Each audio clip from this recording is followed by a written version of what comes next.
তো কাল্পনিক হৃদ খানের কিস থেকে বাঁচার জন্য আমার এত অস্থিরতা এখন। ঘুম ঘুম চোখে হাতে ব্রাশ নিয়ে সারা বাড়ি ঘুরঘুর করছি আমি। সাথে বাড়ির ডেকোরেশনেও চোখ বুলিয়ে চলেছি। ভাইয়ার বিয়ের জন্য খুব সুন্দর করে সাজানো হয়েছে বাড়িটি। আমাদের বাড়িটা বেশ বড় তা কিন্তু নয়। আমরা মধ্যবিত্ত পরিবারের বাসিন্দা। অল্প স্বল্পতায় আমাদের আনন্দ বিরাজ করে। 2 তলা বিশিষ্ট বাড়িটা আমাদের। উপর নিচ মিলিয়ে 8 বিশিষ্ট রুম রয়েছে এই বাড়িতে। ভাইয়া আমি উপরে থাকলেও মা বাবা উপরে থাকতে নারাজ, তাই তারা দুজনই নিচ তলার বাসিন্দা। বাকি রুমগুলো অতিথিদের জন্য বরাদ্দ রাখা হয়েছে, তবে খাওয়া দাওয়ার পর্বটা আমাদের নিচেই করতে হয়। মাঝে মাঝে মনে হয় আমি নিজ বাড়িতেই ভাড়াটিয়া হিসেবে রয়েছি। ওই যে যখন ভাইয়ার সাথে নিচে খাবার খেতে আসি, তখন নিচে বাড়িতেই ভাড়াটিয়া টাইপ একটা ফিলিংস আসে। যাই হোক, আমাদের বাড়ির বাইরের ছোট্ট একটা বাগানও আছে। এতেই আমাদের খুশির ঢের পরে বাগানের আঙিনায়। আর সেই খুশিতে 2 হাতে মুঠোয় করে ছড়িয়ে দেয় সবার মাঝে। এবারও তাই হচ্ছে ভাইয়ার বিয়ে নামক আমেজের মাধ্যমে। আত্মীয় স্বজনরা সবাই এসেছে ভাইয়ার বিয়েতে। সবাই আনন্দে মুখরিত হয়ে আন্দোলন শুরু করে দিয়েছে সর্বাধিক থেকে। হই হুল্লোড় চেঁচামেচি, মেতে উঠেছে সবাই। বড়রা কাজে আর ছোটদের আনন্দের মাধ্যমে প্রকাশ পাচ্ছে এই আন্দোলন। আর আমি ঘুম ঘুম চোখে সবাইকে এক পলক পর্যবেক্ষণ করে নিলাম। সবাই যার যার মতো করে ব্যস্ত হয়ে উঠেছে, তাই তাদেরকে তাদের মতো করেই থাকতে দিয়ে ঢুলতে ঢুলতে এগিয়ে গেলাম ভাইয়ার রুমের দিকে। উদ্দেশ্য ভাইয়ার রুমে ফ্রেশ হব, কারণ নিজ রুমের অবস্থা করুন। আমার সব বান্ধবীরা ভিড় জমিয়েছে সেখানে, তাই বাধ্য হয়ে যেতে হচ্ছে আমাকে ভাইয়ার রুমে। আপাতত কেউ থাকবে না, তাই চুপি চুপি গিয়ে ফ্রেশ হয়ে চলে আসবো সেখান থেকে। ধীর পায়ে এগিয়ে গেলাম ভাইয়ার রুমের দিকে। বিনা বাক্য শব্দ ব্যয় আস্তে করে দরজা খুলে ঢুকে পড়লাম ভাইয়ার রুমে। পরে আস্তে করে দরজাটা লাগিয়ে পেছন ফিরে তাকাতেই চোখ পড়লো আবছা আচ্ছন্ন রুমটার দিকে। সাথে বেডে কেউ একজন কাঁথা মুড়িয়ে উপুর হয়ে ঘুমোচ্ছে। আমি এক পলক তাকিয়ে থেকে ভাইয়া হবে ভেবে ওয়াশরুমের দিকে পা বাড়াই, কারণ আমি জানি ভাইয়া ছাড়া ভাইয়ার রুমে একটা মাছি কেউ আসতে দেয় না। তাই নিশ্চিত হয়ে ওয়াশরুমে গিয়ে ফ্রেশ হয়ে নিলাম। ফ্রেশ হয়ে ভাইয়ার রুমে আয়নার সামনে এলোমেলো চুলগুলো ছেড়ে দিয়ে নিজ হাতে হালকা হালকা গুছিয়ে নিচ্ছি। তখনই টুং শব্দ কানে আসতেই চমকে পাশে ফিরে তাকাই আমি। ভাইয়া তখনও উপর হয়ে শুয়ে আছে, আর ভাইয়ার মোবাইলে মেসেজ আসছে সেই কখন থেকে। সেই দিকে তার কোনো খেয়ালই নেই। খেয়াল থাকবেই বা কি করে? নিশ্চিন্তে সারা রাত ভাবির সাথে প্রেমময় কথা বলে বলে পার করেছে, তাই তো এখন অব্দি ঘুমোচ্ছে পড়ে পড়ে। আল্লাহ, কি প্রেম ভাবা যায়! বারবার টুংটুং শব্দে কৌতূহল চোখে কপাল কুঁচকে এলো আমার। এত কিসের মেসেজ আসছে ভাইয়ার? 5 সেকেন্ডও দম নিতে পারছে না ব্যক্তিটি। পরে ভাবি হতে পেরে ভেবে স্বস্তির নিঃশ্বাস ফেললাম আমি, কারণ নিশ্চিত ভাবি কোনো প্রয়োজনে ভাইয়াকে এত এত মেসেজ করছে।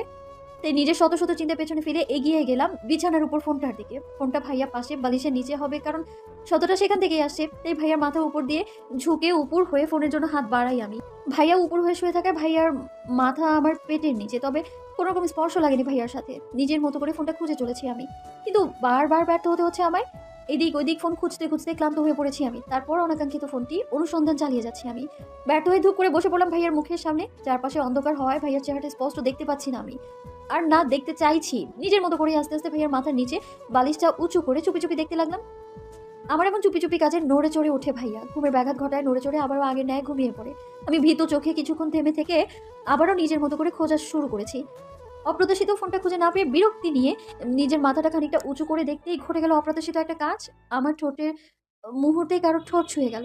একত্রিত হলো দুজনের ঠোঁট। আমি মাথা উঁচু করতেই উনি নিজের মাথা উঁচু করেন, হয়তো কে ওনার সামনে আছে সেটা দেখার জন্য। তখনই ঘটে এই অপ্রত্যাশিত কাজটি। আমি পাথরের মূর্তির মতো ফ্রিজ হয়ে ছায় জায়গায় বসে রইলাম। এমন অপ্রত্যাশিত কাজের জন্য মনে হয় ব্যক্তিটাও প্রস্তুত ছিল না। আমার সাথে সাথে ব্যক্তিটাও শকড আছেন। নিজের শকড হওয়া ধাপটা কাটাতেই ব্যক্তিটাকে না দেখে তাড়াতাড়ি করে উঠে দাঁড়িয়ে উল্টো ঘুরে দৌড় দিতে যাব, এমন সময় কেউ আমার হ্যাঁচকা টানে বিছানায় ফেলে আমায় ঝাপটে ধরে বিছানার সাথে। কিছু বুঝে ওঠার আগেই আমার সাথে এমন কাজটা ঘটায় ভড়কে যাই আমি। মুখে যে চোখ বন্ধ করে আছি, আর সাথে এটাও ভাবছি যে ভাইয়া তো আর যাই হোক আমার সাথে এমনটা করবে না। নিজের বোনের সাথে তো আর। ছি ছি, কি সাংঘাতিক কাণ্ড! কিন্তু ভাইয়ার রুমে যদি ভাইয়া না থাকে তাহলে কে ছিল ব্যক্তিটা? তাকে আমি চুমু খেলাম। নিজের জীবনের প্রথম চুমু এইভাবে খেয়ে নিলাম। না, এই চুমু মানি না আমি। আমি চুমু হবে তো। বাকি কিছু চিন্তা ভাবনা করার আগে কেউ আমার গাল চেপে ধরে শক্ত হাতে। ব্যথায় আমার জান যায় যায় অবস্থা।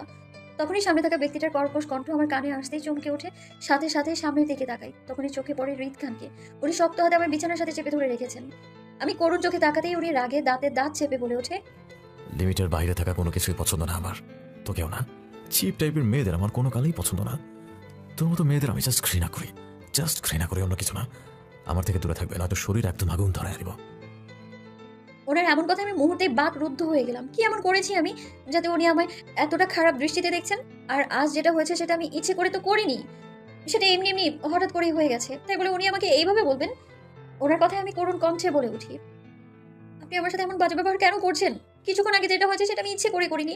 আমি তো ভাইয়ের ফোন খুঁজতে এসে এটা হয়ে গিয়েছে।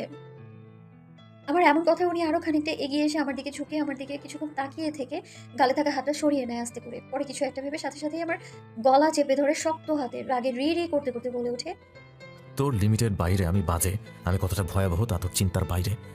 তাই নিজেকে বারবার আমার সামনে প্রেজেন্ট করাটা বন্ধ কর। আমাকে ধ্বংসলীলায় মেতে উঠতে বাধ্য করিস না। এতে তুইও বাঁচবি, সাথে তোর আশেপাশের আপনজনও।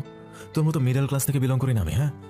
তাই এই ভদ্র থেকে অভদ্রতার খেলটায় আমার মাঝে বেশি। তোদের মতো এক ঢোক পানি খেতে সারাদিন ভেবে পার হয় না আমার।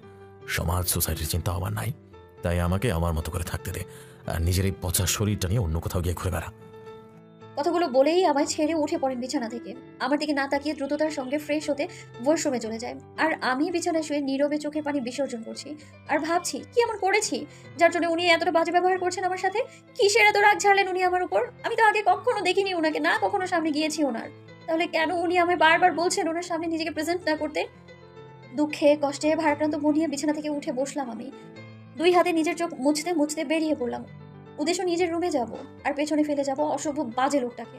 আর যাই কিছু হোক না কেন, এই রুমে যা হয়েছে কাউকে কিচ্ছু বলা যাবে না। এতে করে ভাইয়ার বিয়ের আর চাকরি দুটোতেই ব্যাঘাত ঘটতে পারে। তাই আমার চুপ থাকাই শ্রেয়। আর সবচেয়ে বড় কথা, আমি এই খারাপ লোকের সামনে যাবই না আজকে। ভালো ভালো ভাইয়ার বিয়েটা মিটে যাক, তারপর আর ওনার দেখতেও হবে না আমার ওনাকে। এমন সব চিন্তা ভাবনায় মন স্থির করে যেতে লাগলাম নিজের রুমের দিকে। আর পেছনে ফেলে গেলাম হৃদ খান নামক গুন্ডাটাকে, বেয়াদব লোক। রাস্তার পাশে কার্নিশ ঘেঁষে দাঁড়িয়ে আছি আমি, চোখে মুখে হালকা বিরক্তি। আর আমার এই বিরক্তির কারণ হলো আমার পঞ্চবান্ধবীরা। আজ শিলার জন্মদিন, তাই আজ আমি সহ বাকি 4 বান্ধবী মিলে ওকে নিয়ে রেস্টুরেন্টে যাব। পরে সেখান থেকে ঘুরোঘুরি করে, এটাই আমাদের প্ল্যানিং ছিল। সাথে ছিল ষষ্ঠ বান্ধবীরা একসাথে শাড়ি পরবো, শাড়ির কালার থাকবে সিঁদুর লাল। সবই ঠিকঠাক আছে, শাড়িও পরেছি, কিন্তু আমার গুণদর বান্ধবীরা এখনো আসার নাম নিচ্ছে না। আর আমি সেই কখন থেকে পাজি মেয়েদের জন্য অপেক্ষা করছি, সেই দিকে কারো কোনো খেয়ালই নেই। সবাইকে সকাল 10টার দিকে থাকতে বলা হয়েছে, অথচ এখন আমি আর শিলা ছাড়া বাকি সব হাওয়া হয়ে গেছে। এক ঝাঁক রাগ নিয়ে রাস্তার পাশে দাঁড়িয়ে আছি আমি আর শিলা। খানিক বাদে এক এক করে হাজির হতে থাকে আমার অতি গুণধর বান্ধবীরা। ওদের দেখেই মেজাজ খারাপ হয়ে যায় আমার। আমি কপট রাগ দেখিয়ে বলে উঠি, সেই আপনারা এসে ধন্য করেছেন আমাদের, না আসলে কি আর করা থাকতো বলেন? আমরা তো অতি ধন্য আপনাদেরকে পেয়ে। আমার এমন রেগে যাওয়াতে মুহূর্তেই সবার চোখে মুখে অপরাধী আর অসহায় বোধটা ফুটে ওঠে। কি করেছে বুঝতে পেরে এক পলক শিলার দিকে তাকিয়ে আমায় উদ্দেশ্য করে রূপা বলে ওঠে, সরি রে, বুঝতে পারিনি এতটা লেট হয়ে যাবে। প্লিজ প্লিজ ক্ষমা করে দে, আর রাগ করে থাকিস না জানো, প্লিজ। বলে রুহি সহ বাকি সবাই জাপটে ধরে আমায় আর শিলাকে। নিজের রাগটা আর ধরে রাখতে পারলাম না, পঞ্চবান্ধবীর সাথে মেতে উঠলাম আনন্দে। পরে একসাথে বেরিয়ে পড়লাম গন্তব্যহীন মঞ্জিলের দিকে। খাওয়া দাওয়া আড্ডায় মেতে উঠেছি আমরা ষষ্ঠ বান্ধবীরা। গুলশান 2 নম্বর সেক্টরে একটা রেস্টুরেন্টে আমাদের এই আড্ডার আসর জমে উঠেছে। আমাদের সেই আড্ডায় আমরা সবাই মত্ত হয়ে আছি। আর আমাদের সেই আড্ডায় ব্যাঘাত ঘটে পাশ থেকে কেউ চেয়ার টেনে বসে পড়ায়। চেয়ারের শব্দ কানে আসতে সবাই চমকে পাশ ফিরে তাকাই। তখনই চোখে পড়লো জিসান ভাইয়ার হাসি মুখ। উনি হাসি মুখেই আমাদের দিকে তাকিয়ে আছে। ওনাকে এখানে দেখে আমরা সবাই সাথে সাথে থমথমে খেয়ে গেলাম, কারণ জিসান ভাইয়াকে এই মুহূর্তে এখানে কেউ আশা করিনি আমরা। আমাদেরকে এইভাবে থতমত খেতে দেখে নড়ে চড়ে বসে জিসান ভাইয়াকে নড়ে চড়ে বসতে দেখে শিলা ইতস্তত বোধ করে আমাদেরকে জানায় ও নাকি জিসান ভাইয়াকে আসতে বলেছিল। শিলার এই অতি আদিক্ষেতা পছন্দ হলো না আমার, তাই নিজের বিরক্তি ভাবটা মুখে প্রকাশ না করে জিসান ভাইয়াকে সাই জানালাম আমি। হাসি ঠাট্টায় গল্পের সময় পার করছি আমরা। তখনই বিকট শব্দ কানে আসতেই আমরা চমকে পেছন ফিরে তাকাই। আর সাথে সাথে সবার চোখে মুখে ভয় আর আতঙ্কিত ছাপ ফুটে ওঠে। কারণ কয়েকজন কালো পোশাকধারী লোক একটা লোককে নিজের ইচ্ছে মতো করে রক্তাক্ত করেছে রেস্টুরেন্টের ভেতরে, সাথে রেস্টুরেন্টের ভেতরে সব কিছু ভাঙচুরও করছে। তাতে কিছু বলা বা করার সাহস কারোই হচ্ছে না, সবাই ভয় সিটিয়ে আছে। সাথে তরতর করে কাঁপছে সবার হাত পা। তাদের সামনের ব্যক্তিটাকে দেখে যার যার জায়গায় ঠায় দাঁড়িয়ে, আর তাদের সামনে একটা চেয়ারে আরাম করে পায়ের উপর পা তুলে বসে আছে তাদের বস। আমরা তাদের পেছনে হয় বসের ফেসটা দেখতে পাচ্ছি না। ব্যক্তিটাকে আরো কিছু কালো পোশাকধারী বডিগার্ড চারপাশে ঘিরে দাঁড়িয়ে আছে। ব্যক্তিটা গম্ভীরভাবে এক হাতে একটা ছোট্ট বল ঘুরিয়ে ঘুরিয়ে দিচ্ছে। ওনার এমন কাজে মনে হচ্ছে এখানে কোনো কিছুই হচ্ছে না, সবটাই স্বাভাবিক। বডিগার্ডদের এমন হৃদয়বিহীন মারে আর রক্তাক্ত ব্যক্তিটির আর্ত চিৎকারে মুহূর্তেই কলিজাটা কেঁপে কেঁপে উঠছে আমার। রক্তে আমার প্রচন্ড রকম ফোবিয়া আছে, তাই ভয়ে চোখ ঝাপসা হয়ে আসছে আমার কপালে বিন্দু বিন্দু ঘাম বাসা বেঁধেছে।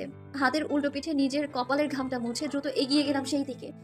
সামনে এগিয়ে দাঁড়াতেই চোখে পড়ে আবারও সেই রক্তাক্ত ব্যক্তিটিকে। বডিগার্ডগুলো নির্দয়ভাবে মারছে ব্যক্তিটাকে।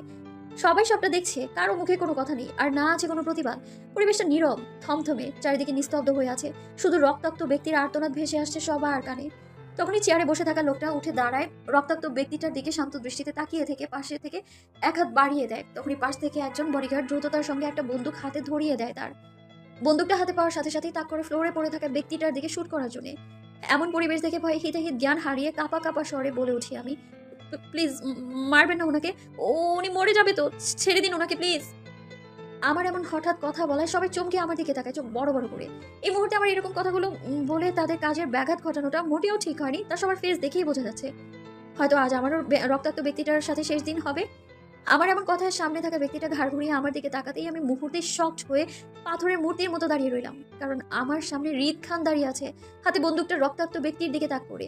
উনি আমাকে এখানে এই মুহূর্তে দেখবে হয়তো আশা করেনি, তাই আমাকে দেখার সাথে সাথেই কপাল কুঁচকে এলো ওনার। পরে আমার দিকে তাকিয়ে থেকে ওপর থেকে নিচ পর্যন্ত চোখ বুলিয়ে আমাকে দেখে নেন উনি। আর আমি তো ফ্রিজ হয়ে দাঁড়িয়ে আছি ওনার সামনে। রিদ খানকে আমি আমার ভাইয়ার বিয়ের পরে আর দেখিনি এক মুহূর্তের জন্যও। ভাইয়ার বিয়ে হয়েছে আজ 1 মাসের বেশি হবে, সবটাই স্বাভাবিক আছে, কিন্তু আবারও রিদ খানের সামনে দাঁড়িয়ে পড়বো কখনো ভাবিনি আমি। এবার কি হবে আমার? কে বাঁচাবে আমার এই রিদ নামক ব্যক্তিটার কাছ থেকে, ভয়ঙ্কর ব্যক্তিটার কাছ থেকে? আমি ওনাকে এমন অবস্থায় দেখে মুহূর্তেই আমার ভয় লাগার ধাপটা কয়েক গুণ বেড়ে যায়, কারণ ওনার ভাষ্য মতে যদি পরে কখনো ওনার সামনে আমি পড়ি তবে সেই দিনই হবে আমার শেষ দিন। আর আজকে ওনাকে আমি এই রূপে দেখবো ভাবতেও পারিনি। ওনাকে দেখে আমার কপাল বেয়ে ঘাম ঝরতে লাগলো। পরে টলমলো চোখে এক পলক ফ্লোরে পড়ে থাকা ব্যক্তিটাকে দেখে আবারও ওনার দিকে তাকাই। উনি তখনও শান্ত দৃষ্টিতে আমার দিকে তাকিয়েছিল। ওনাকে এমন করে আমার দিকে তাকাতে দেখে আমি বারবার কেঁপে কেঁপে উঠি। আমাকে কাঁপতে দেখে জিসান ভাইয়া পাশ থেকে আমার দুবাহু চেপে ধরে শক্ত করে। পরে আমার নর্মাল করার জন্য জিসান ভাই এখান থেকে নিয়ে যাওয়ার জন্য আমি হালকা নাড়াতেই মুহূর্তের মধ্যেই রিদ খান চোখ মুখ শক্ত করে রেখে আমার দিকে তাকিয়ে থেকে পরপর 6-6টা গুলি বসায় রক্তাক্ত ব্যক্তিটার কপাল বরাবর। রক্তের ছিটা ভেসে যায় পুরো ফ্লোর, সাথে গড়াগড়ি খাচ্ছে রক্তাক্ত ব্যক্তিটার নিস্তব্ধ দেহটি। পরে সাথে সাথেই উনি রেগে টক বগে রক্ত লাল চোখে আমার দিকে হাতে থাকা বন্দুকটা তাক করে। ওনার আমার উপর এমন হঠাৎ রাগের কারণ বুঝতে পারছি না আমি, তাই টলমলো চোখে ওনার দিকে তাকিয়ে রইলাম। মুহূর্তেই আমি রক্ত আর ভয় দুটোতেই প্রচন্ড উত্তেজিত হয়ে আর কিছুই নিতে পারিনি। ঝাপসা হয়ে এলো আমার সামনে সবকিছু। চোখে টলমলো চোখে ওনার দিকে তাকিয়ে থেকে ঢলে পড়ি ফ্লোরে আমি। অসহ্য মাথা ব্যথার সাথে পিট করে চোখ খুললাম আমি। নিজের অবস্থান বোঝার জন্য চোখ মুখ হালকা কুচকে ফোলা ফোলা চোখ নিয়ে চারপাশে নীরবে তাকাই। চোখের সামনে সবকিছু ঝাপসা দেখতে পেয়ে ধীর গতিতে হালকা নড়াচড়া করতেই নিজেকে আবিষ্কার করি বাধা অবস্থায়। চারিদিকে ঘুটঘুটে অন্ধকারে ছেয়ে আছে আমার চারপাশ। প্রথমে বিষয়টা বুঝতে আমার খানিকটা সময় লেগে যায়। পর মুহূর্তে নিজের অবস্থান বুঝতে পেরে আটকে উঠি আমি। আমাকে একটা চেয়ারের সাথে বেঁধে রাখা হয়েছে শক্তভাবে, কিন্তু কেন রাখা হয়েছে তা আমি জানি না। সাথে সাথে আমার মাথায় এক ঝাঁক প্রশ্নের ঝুলি উদয়ন হয় মুহূর্তেই। যেমন আমি এখানে কেন, আমায় কেন বেঁধে রেখেছে, আমি এখানে কিভাবে আসলাম ইত্যাদি এমন আরো অসংখ্য প্রশ্ন ঘুরপাক খাচ্ছে আমার মাথায়। প্রচন্ড উত্তেজনায় আমি এই মুহূর্তে বিশেষ কিছু মনেও করতে পারছি না। এই প্রশ্নের প্যারাটা থেকেই গেল আমার মাথায়। নিজের প্রশ্নের উত্তর না পাওয়ার আশায় আর নিজেকে বন্দিবাসী হতে দেখে মুহূর্তে অস্থির হয়ে উঠলাম আমি। আর সেই অস্থিরতার রেশ ধরে কান্না করে বসি আমি। সাথে প্রচন্ড জোরে চিৎকার করতে করতে বলে উঠি, হ্যালো, কেউ আছেন এখানে? আমায় কেন বেঁধে রেখেছেন? আমাকে ছেড়ে দিন প্লিজ, আমি বাসায় ফিরে যেতে চাই, আমায় যেতে দিন। কথাগুলো বলেই হু হু করে আবারও কান্না করে বসি আমি। কি করবো কিচ্ছু ভেবে না পেরে বারবার চিৎকার করতে থাকি, কারণ আমার চারপাশে পরিবেশটা খুবই ভয়ানক আর গা ছমছম করা একটা অবস্থা, গা শিউরে ওঠার মতো। চারিদিকে এতটাই নিস্তব্ধ যে বারবার আমারই কান্না আর আওয়াজগুলো ভেসে আসে প্রতিধ্বনি হয়ে। ভয়ানক আর বিদঘুটে অবস্থায় পড়ে আমি আছি। আমার কান্নার আওয়াজ ছাড়া কোনো একটা পোকার আওয়াজও পাচ্ছি না আমি। এই মুহূর্তে কি করবো আমি, আমার কিচ্ছু জানা নেই। বারবার পরিবারের কথাই মনে হচ্ছে আমার। তাদের সাথে আমার আর দেখা হবে কিনা তাও আমি জানি না, কিচ্ছু জানি না আমি। শুধু আমি জানি কেউ আমায় বেঁধে রেখেছে এই অন্ধকার রুমটিতে। কান্না করতে করতে একটা সময় চুপ করে যাই আমি। এতক্ষণ উত্তেজিত হয়ে কান্নার ফলে আমার কিছু মনেই পড়ছিল না, কিন্তু এখন চুপ করে থাকার ফলে সবটাই স্বাভাবিক লাগছে আমার কাছে। সাথে মনে হতে লাগলো একের পর এক করে সবটা ঠিকঠাকভাবে সবটা মনে করতেই আটকে উঠলাম আমি। ভয়টা যেন মুহূর্তেই আবারও আমায় গ্রাস করে শক্তভাবে চোখের সামনে ভেসে আসতে লাগলো সেই ভয়ানক স্মৃতিচারণ। আমি মুহূর্তেই কেঁপে কেঁপে উঠি সেই সব মনে করে, কারণ আজ দুপুরে আমরা সবাই একসাথে ছিলাম রিদ খানের সামনে। উনি আমার মাথায় নিজের বন্দুক তাক করেছিল, তারপর আমার আর কিছুই মনে নেই, জ্ঞান হারাই আমি সেখানেই। আমার সাথে আমার আরো 5 বান্ধবী ছিল, জিসান ভাইয়া ছিল, বাকিরা সবাই কোথায় তাহলে? ওরা কি আমার সাথেই আছে নাকি ওরা কেউ নেই, আমায় শুধু একাই রেখে বেঁধে রাখা হয়েছে এখানে? এমন সব প্রশ্নের সাথে সাথে আবারও আমার শরীরটা নেতিয়ে পড়ছে মুহূর্তেই, কারণ আমি প্রচন্ড উত্তেজনা বিষয়টি কোনো কালেই নিতে পারি না। সাথে আবার এতক্ষণ কান্নার ফলে মাথাটাও ঝিম ধরে আছে, তাই গোমরাতে হেলিয়ে পড়ি চেয়ারে বাঁধা অবস্থায়। প্রচন্ড ঠান্ডা কিছু আমার উপরে পড়ছে অনুভব করায় দৌড় ফুরিয়ে উঠি আমি। কিন্তু ওঠার হলো কই আমার, মুহূর্তেই ভুলে যাওয়া বিষয়টা মনে পড়ে গেল আমার, কারণ ওঠার সাথে সাথে থামতে হয় আমাকে, হাত টান অনুভব করায়। আমাকে চেয়ারের সাথে বাঁধা হয়েছে বিষয়টা খেয়াল করতেই সামনে তাকাই আমি। সাথে সাথেই চোখে পড়লো লাল বালতি হাতে রিদ খানকে। ওনাকে লাল বালতি হাতে নিয়ে দাঁড়িয়ে থাকতে দেখে কপাল কুঁচকে এলো আমার। আর সাথে সাথে চিন্তা ভর করলো আমার মাথায়, আচ্ছা উনি কি নিজের বিজনেস ছেড়ে বালতির ব্যবসা করা নেমে গেল নাকি? আর তার সেই লাল বালতির জন্য কি আমায় ধরে বেঁধে রেখেছে এখানে? নিজের লাল বালতি আমার কাছে বিক্রি করার জন্য? আচ্ছা, লাল বালতি ছাড়া কি অন্য কোনো বালতি পাওয়া যাবে না ওনার কাছে? আজব মানুষ উনি, একটা লাল বালতি বিক্রি করার জন্য আমাকে এইখানে এইভাবে ধরে বেঁধে রাখার মানে কি এগুলোর? এগুলো কোনো মানে হয়? আমাকে বললেই তো হতো, আমি না হয় আম্মুকে বলে একটা লাল বালতি কিনেই নিতাম ওনার কাছ থেকে। আমার এমন সব চিন্তা ভাবনার মাঝে আবারও ঠান্ডা কিছু পড়ে আমার মাথায়। আমি ভয়ে ধরফরিয়ে উঠি সাথে সাথেই। পরে নিজের দিকে তাকিয়ে দেখি আমার কাছে ছোট ছোট বরফের গুঁড়ো ঢালা হয়েছে পরপর 2 বালতি। আমি বরফের প্রচন্ড ঠান্ডায় জমে যাচ্ছি, তাই নিজেকে আর ধরে রাখতে না পেরে কাঁদো কাঁদো স্বরে বলে উঠি, নিব না আমি আপনার বালতি, জানতো। আমার এমন কথায় উনি চোখ মুখ হালকা কুঁচকে আমার দিকে তাকায়। পরে একবার আমার দিকে তাকিয়ে আবারও নিজের হাতে ধরা বালতির দিকে তাকায়। ওনাকে বালতির দিকে তাকাতে দেখে আমিও সাথে সাথে ওনার হাতে থাকা বালতিটার দিকে তাকাই। সাথে সাথেই চোখে পড়লো কালো একটা বালতি। কালো বালতি দেখে আমার কাছে তখন বিষয়টা চমকের মতো ছিল যে উনি কালো বালতিও বিক্রি করে, তার মানে আমি আরো ভিন্ন কালারের বালতি পাবো ওনার কাছে। তাই আমি আমার চোখ দুটো বড় বড় করে আবারও প্রশ্ন করে বসি, আপনার কাছে কালো বালতিও আছে? আমার এমন কথায় উনি কিছু বুঝতে না পেরে হাতে থাকা বালতিটার দিকে তাকিয়ে থাকে। জোরে ছুঁড়ে মারে ফ্লোরে। সাথে সাথে কেঁপে উঠি আমি ওনার এমন আচরণে। ওনার দিকে করুণভাবে তাকাতেই উনি আমার সামনে বসে পড়েন, চেয়ারে উপর পা তুলে। আমি ওনাকে এইরূপ বসতে দেখেও ভাবান্তর হলো না আমার। আমি ওনার দিকে এক পলক তাকিয়ে থেকে আবারও তাকে ফ্লোরে ভাঙা বালতিটার দিকে দৃষ্টি আমার সেখানেই রেখে বলে উঠি, আমি আপনার ভাঙা বালতি নিব না, আমাকে ভালো বালতি দিতে হবে। বলেই ওনার দিকে তাকাই আমি। ওনার ফেসটা তখনও ছিল স্বাভাবিক, না কোনো রাগ না অন্য কিছু। গম্ভীর মুখে বসে আছে আমার সামনে। আমাকে ওনার দিকে করুণভাবে তাকিয়ে থাকতে দেখে উনি আয়েশ করে বসে বলে ওঠে, লুক, তোমাকে এখানে বাধা হয়েছে মেরে ফেলার জন্য। তুমি কি মরতে প্রস্তুত আছো? আমি কাউকে মারতে গেলে তাকে কখনোই পার্সোনালি জানতে চাই না, কিন্তু তোমারটা চাইছি, কারণ তুমি একটা মেয়ে, তাই তোমাকে সম্মান দেখানোর জন্য বলা আর কি। তো তুমি কি বলো? ওনার এমন কথায় মেজাজ খারাপ হয়ে গেল আমার মুহূর্তে। এই লোকটা কত নাম্বার পাগল হলে একটা মেয়েকে মরার অফার করে আল্লাহ জানে।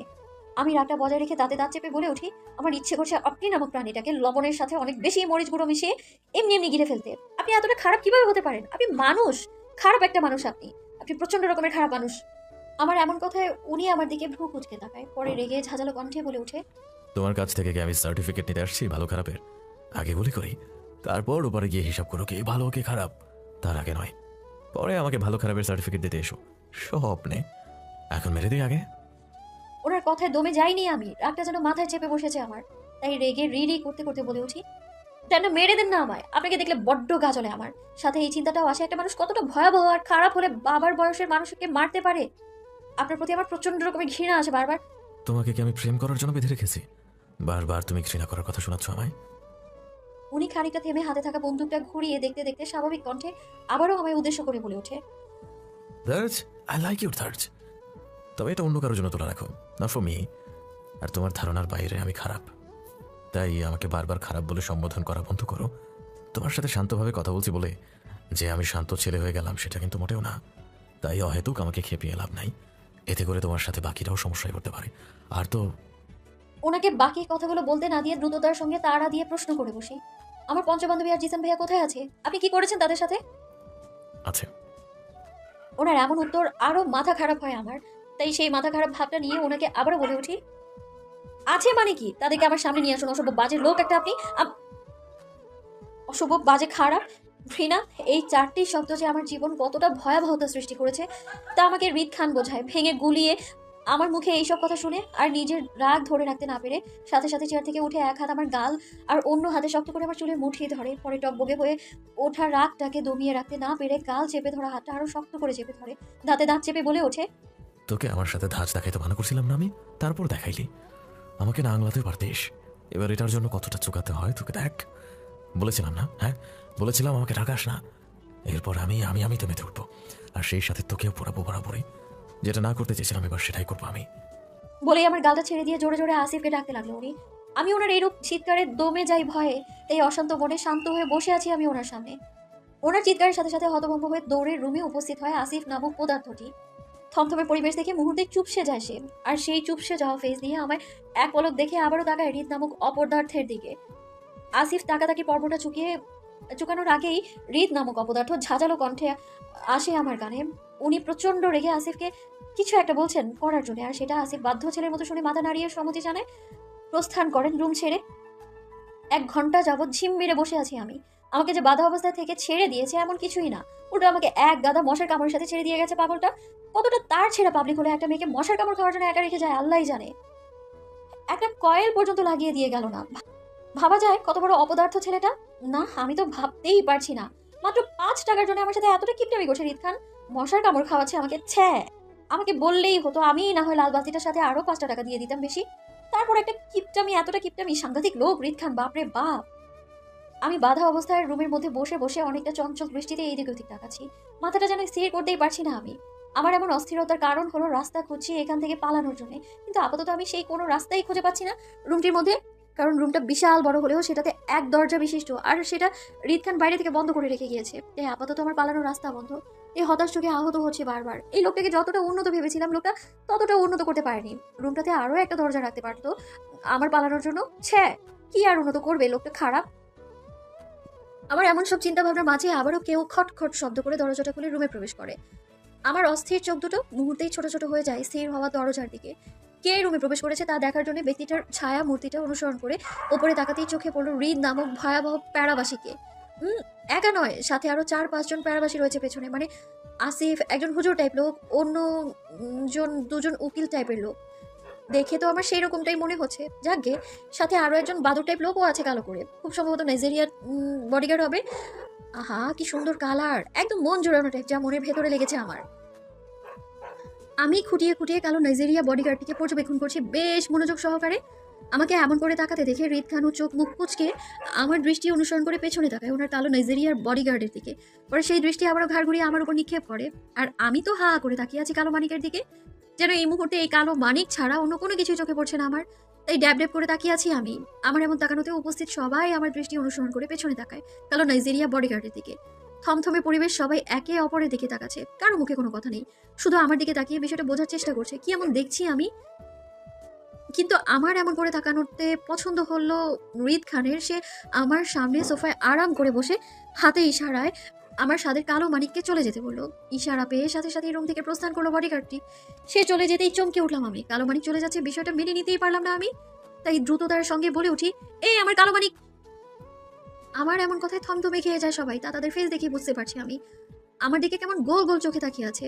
আমি তাদের এমন দৃষ্টি উপেক্ষা করে আবারও বাধা অবস্থায় দরজা দিকে উকি ঝুঁকি মারছি আমার কালো মানিককে দেখার আশায়। ব্যাটার কালারের উপর ক্রাশ খাইছি আমি, তাই এমনি এমনি তো আর ছেড়ে দেওয়া যাবে না, তাই না? কারো গম্ভীর কণ্ঠ কানে আসতেই মনোযোগ ভস্ম হলো আমার। আমি পাশ ফিরে তাকাতেই চোখে পড়লো রিদ খানের গম্ভীর ফেস। উনি সোফায় আয়েশ করে বসে পায়ের উপর পা তুলে হাতের ইশারায় আমার সামনে লোকগুলোকে কিছু একটা ইশারা করে বসতে বলে। ওনার এমন ইশারা পেয়ে বিনা বাক্য ব্যয়ে হুজুর আর 2জন উকিল টাইপ লোক আমার সামনে বসে পড়ে। আমি তাদেরকে আমার সামনে বসতে দেখি কৌতূহলী চোখে বারবার উকি ঝুঁকি মেরে দেখার চেষ্টা করছে যে বেটাগুলো আসলে কি করছে। উকিল দুটো কিছু পেপারে কি সব লেখালেখি করছে বেশ মনোযোগ সহকারে। তাদের এমন মনোযোগ সহকারে লিখতে দেখে ছোট ছোট ছোট চোখ হয়ে আসে মুহূর্তেই। সাথে সাথে এক ঝুড়ি প্রশ্ন ওরা ভর করে আমার মাথায়।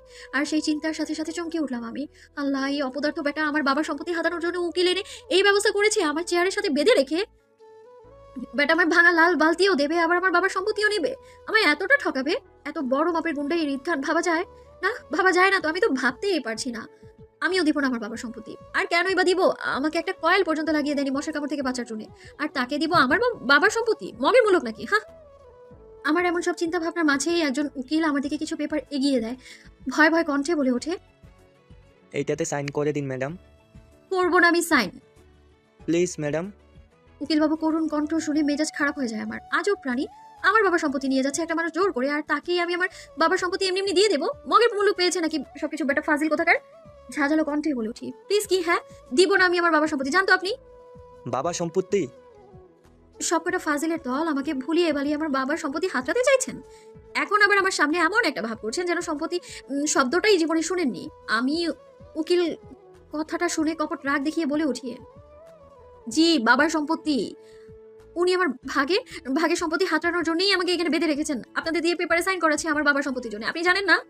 আমার এমন কথায় মুহূর্তেই সবাই থমথমে খেয়ে বসে আছে। পরে ভীতু চোখে পাশ ফিরে তাকায় রিদ খানের দিকে। উনি তখনও স্বাভাবিকভাবেই বসে আছে গম্ভীর মুখে, আর এক হাতে একটা ছোট কাচে সীসা ঘুরিয়ে ঘুরিয়ে দেখছে বেশ মনোযোগ সহকারে। সবাই ওনাকে এতটা স্বাভাবিক দেখে একটা শুকনো ঢোক গিলে আবারও আমার দিকে তাকায়। পরে আমার সামনে বসে থাকা লোকটা, উকিলটা, নিজের চুপসে যাওয়া ফেস নিয়ে আমতা আমতা করে আমায় উদ্দেশ্য করে বলে ওঠে, এইগুলা সম্পত্তির পেপার নয়, বিয়ের পেপার ম্যাম। বিয়ের শব্দটা শুনেই কপাল কুঁচকে এলো আমার। কিসের বিয়ে? কার বিয়ে? জানার জন্য কপাল কুঁচকে আবারও প্রশ্ন করে বসি, বিয়ে? কার বিয়ে? আমার এমন প্রশ্নে পাশ থেকে আসিফ ঝটপট সুরে বলে ওঠে, কথাগুলো বলেই আবারও ছটপট তাড়া দিয়ে উকিল দুটোকে উদ্দেশ্য করে আসিফ নামক অপদার্থটি বলে ওঠে, জি বিয়ে, ভাইয়ের বিয়ে, আজটাই এদের এখানে আনা হয়েছে ম্যাম। কি হলো, আপনারা সবাই বসে আছেন কেন? কাজ শুরু করুন, ভাইয়ের সাথে ভাবির বিয়েটা শেষ করুন তাড়াতাড়ি। ভাবি শব্দটা কানে আসতেই চমকে উঠলাম আমি। এক পলক রিদ খানকে দেখে সাথে সাথে চোখ তুলে তাকাই আসিফের দিকে। খানিকটা কৌতূহল নিয়ে বলে উঠি, আপনার ভাই ভাবি বিয়ে করবে বুঝি? আমার এমন কথায় ভ্যাবাচাকা খেয়ে